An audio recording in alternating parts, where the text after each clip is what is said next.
ശ്രീ ജയചന്ദ്രൻ അങ്ങ് പറഞ്ഞു കൃത്യമായ അന്വേഷണം വേണം, കൃത്യമായ നടപടി വേണം, ആരാണ് ഈ പ്രാകൃത കുറ്റകൃത്യം ചെയ്തതെങ്കിലും നടപടി വേണം എന്നൊക്കെ മുഖ്യമന്ത്രി ഇന്ന് പ്രത്യേക അന്വേഷണത്തിന് നിർദ്ദേശം നൽകിയിട്ടുമൊക്കെയുണ്ട്. പക്ഷേ ശ്രീ ജയചന്ദ്രൻ 18-ാം തീയതിയാണ് ഈ കുഞ്ഞ് മരിക്കുന്നത്.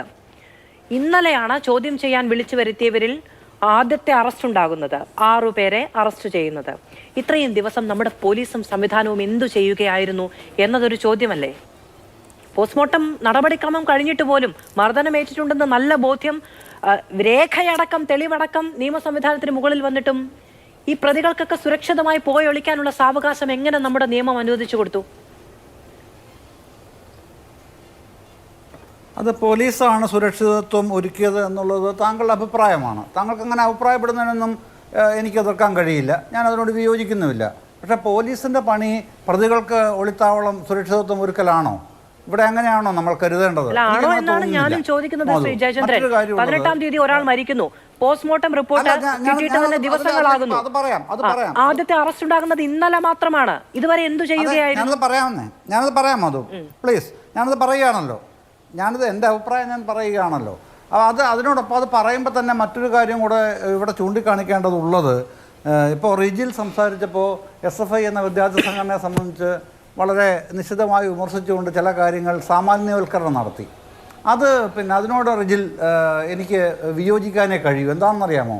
മറ്റൊന്നും കൊണ്ടല്ല, പിന്നെ ഇതിനകത്ത് SFIയെ പരമാവധി ഞാൻ എതിർത്ത് തന്നെയാണ് ഈ ചർച്ചയിൽ അഭിപ്രായം പറയുന്നത്, SFI പ്രവർത്തകരായിട്ടുള്ള ആരെയും സംബന്ധിച്ച്. പക്ഷെ താങ്കളത് പറയുമ്പോൾ ചില കാര്യങ്ങൾ പെട്ടെന്ന് നമുക്ക് തികട്ടി വരും. അതിൽ ഏറ്റവും ആദ്യം വരുന്നത് എന്താണെന്നറിയുമോ? ഒറ്റ കുത്തിനാണ് ധീരജിനെ നിഖിൽ പൈലി കൊല്ലുന്നത്. അതിനുശേഷം കേരളത്തിലെ PCCയുടെ പ്രസിഡന്റ് പറഞ്ഞ എന്താണ്? ഇരന്നു വാങ്ങിയ മരണം. റിജിൽ ഉൾപ്പെടെ ആരെങ്കിലും അതിനെ താങ്കളങ്ങനെ പറഞ്ഞത് ശരിയായില്ല എന്നൊരു അഭിപ്രായം പറയാൻ ഇന്നേ വരെ തയ്യാറായിട്ടുണ്ടോ? ഇരന്നു വാങ്ങിയ മരണമാണോ അത്? അപ്പോൾ അത്തരത്തിലുള്ള കാര്യങ്ങൾ വരുമ്പോൾ ഇക്കാര്യത്തിൽ താങ്കൾ ഉന്നയിച്ച ധാർമ്മിക രോഷം, സംഘടനാപരമായ വിമർശനം, അതൊക്കെ ഞാനത് ഉൾക്കൊള്ളുന്നു. അപ്പോൾ തന്നെ താങ്കളിങ്ങനെ കണ്ണടച്ച് നിശിതമായി വിമർശിക്കുമ്പോൾ മാർക്സിസത്തിനെ വരെ ആക്രമിച്ചുകൊണ്ടാണല്ലോ താങ്കളത് പറയുന്നത്. മാർക്സിസത്തിൻ്റെ തിയററ്റിക്കൽ ഇഷ്യൂസിനെ വരെ, അല്ലെങ്കിൽ ഫിലോസോഫിക്കൽ ഇഷ്യൂസിനെ വരെ എടുത്തു കാണിച്ചുകൊണ്ട് താങ്കൾ പറയുന്ന വാദഗതികളുണ്ടല്ലോ, അതൊക്കെ പിന്നെ വിമർശിക്കാനോ വിയോജിക്കാനോ അറിയാഞ്ഞിട്ടല്ല, ഈ ചർച്ച അതിനുള്ള വേദി അല്ലാത്തതുകൊണ്ടാണ്. കാരണം ആ സമയത്ത് ജയപ്രകാശ് ഇരിപ്പുണ്ടായിരുന്നു നമ്മളുടെ ചർച്ചയിൽ.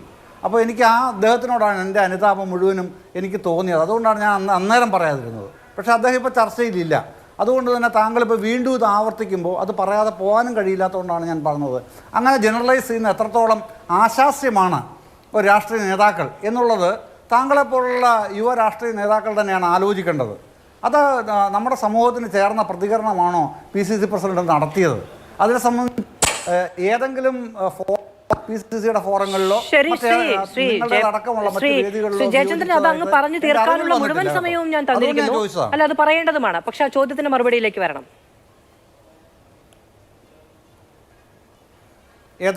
ഏതാണ് മധു? അതായത് രാഷ്ട്രീയമായ റിജിലിനുള്ള മറുപടി അങ്ങ് പറഞ്ഞു കഴിഞ്ഞു. ധീരജിന്റെ ചോരയോടും കേരളത്തിന്റെ ഒരു തരത്തിലും അതിനോടും താരതമ്യം ചെയ്യപ്പെടാൻ കഴിയുന്നതല്ല. പക്ഷെ അതുകൊണ്ട് ഇനി ആ പ്രസ്ഥാനത്തിന് ആരെ വേണമെങ്കിലും കൈവെക്കാം എന്നൊരു ലൈസൻസ് ഒന്നും അതുകൊണ്ട് കിട്ടുന്നില്ലല്ലോ.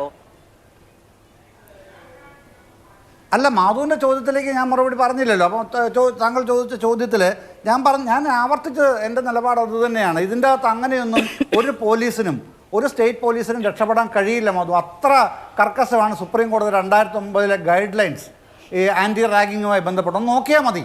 അത് നമുക്ക് അതിനകത്ത് മനസ്സിലാവും എത്രത്തോളം കർക്കശമാണ് ആ നിയമങ്ങൾ, ആ ഗൈഡ് ലൈൻസ്. അത് അതേപടിയാണ് UGC അപ്ലൈ ചെയ്തിരിക്കുന്നത്. അങ്ങനെയാണ് ARCകൾ ഉണ്ടാകുന്നത് എല്ലാ ക്യാമ്പസുകളിലും. അതൊക്കെ നമ്മുടെ മുമ്പിലുള്ള യാഥാർത്ഥ്യങ്ങളാണ്. ആ യാഥാർത്ഥ്യങ്ങളെ ഒരു സർക്കാരിനും അവരുടെ ഒരു പോലീസിനും ഏതെങ്കിലും വിദ്യാർത്ഥി സംഘടനയ്ക്കോ രാഷ്ട്രീയ നേതൃത്വങ്ങൾക്കോ നിരാകരിക്കാനോ നിഷേധിക്കാനോ കഴിയില്ല.